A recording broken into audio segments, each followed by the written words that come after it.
رضی اللہ تعالی عنہ کی روایت ہے کہ انہوں نے سرکار دو عالم صلی اللہ علیہ وسلم سے عرض کی کہ یا رسول اللہ مجھے ایسی دعا سکھلا دیجئے جو میں نماز میں مانگا کروں۔ تو سرکار دو عالم صلی اللہ علیہ وسلم نے فرمایا قل، یہ پڑھا کر، اللہم انی ظلمت نفسی ظلما کثیرا ولا یغفر الذنوب الا انت فاغفر لی مغفرۃ من عندک وارحمنی انک انت الغفور الرحیم۔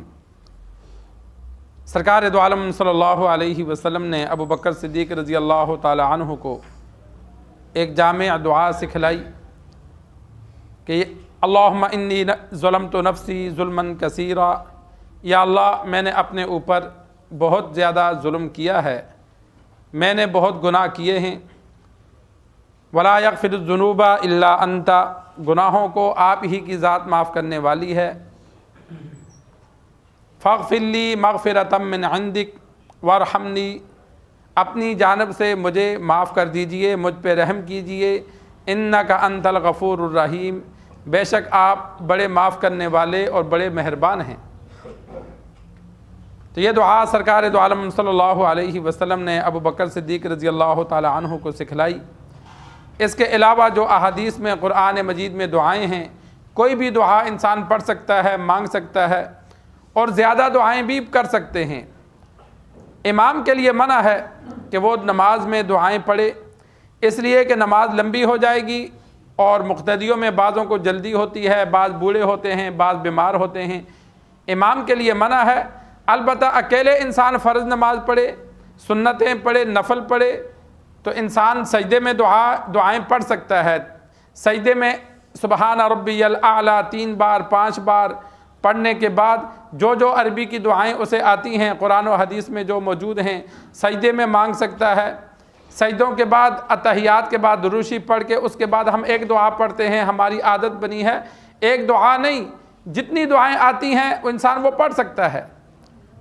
ثواب کی نیت سے پڑھے، مغفرت کے لیے دعائیں مانگے، اپنی ضروریات زندگی کے لیے دعائیں مانگے، اور اسی طرح انسان کو اگر کچھ ضروریات ہیں، کچھ پریشانیاں ہیں، کچھ مالی معاملات ہیں تو کسی عالم سے اپنے لیے انسان دعائیں پوچھ لیتا ہے۔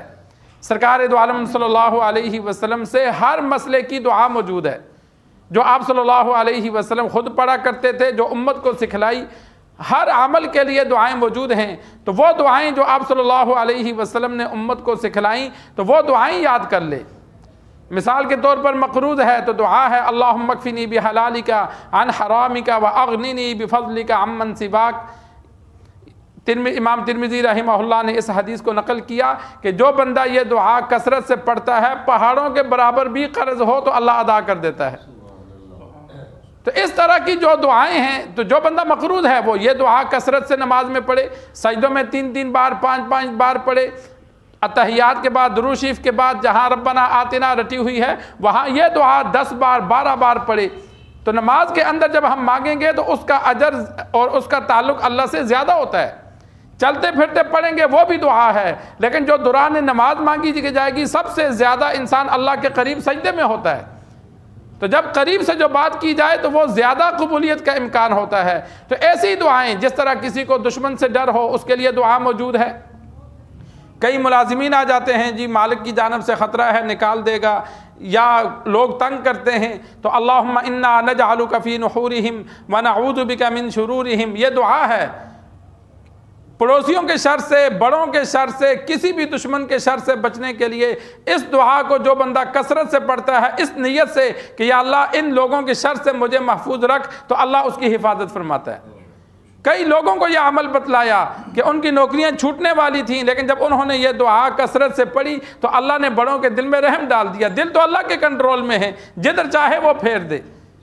تو اس طرح کی دعائیں احادیث میں موجود ہیں۔ تو انسان اپنے مقصد کے لیے، اپنی ضرورت کے لیے جو دعائیں ہیں ان کو یاد کر کے پھر ان کو عربی میں کثرت سے پڑھے۔ اردو میں دعا مانگنا وہ بھی درست ہے، لیکن وہ ہم کبھی کبھار مانگتے ہیں۔